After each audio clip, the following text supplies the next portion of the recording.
হাদিসের মধ্যে আছে, হাসরের ময়দানে আল্লাহ তাআলা বহু বান্দাকে এই রিয়া মানে লোক দেখানো আমলের কারণে বলবে, ইযহাবু ইলাল্লাযীনা কুনতুম তুরাউনা ফিদ দুনিয়া, দুনিয়াতে যাদেরকে দেখাবার জন্য করেছিলে এখন তারা হাসরের মাঠে আসে, হ্যাঁ তুমি তাদের কাছে যাও, ফানদুরু হাল ইনদাকুম জাযাউন, গিয়ে দেখো তাদের কাছ থেকে কোনো বিনিময় পাও কিনা।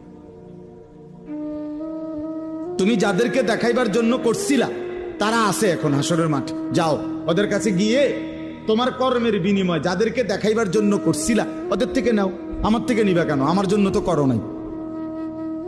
বুঝছেন নি ফেসটা আমনে? তা আল্লাহ তাআলা যদি প্রত্যাখ্যান করে তো কে বিনিময় দিবে? কঠিন ব্যাপার এটা। কোরআন শরীফে আছে স্পষ্ট, আল্লাহ তাআলা বলছেন, ওয়ালা ইউশরিক বিইবাদাতি রাব্বিহি আহাদা,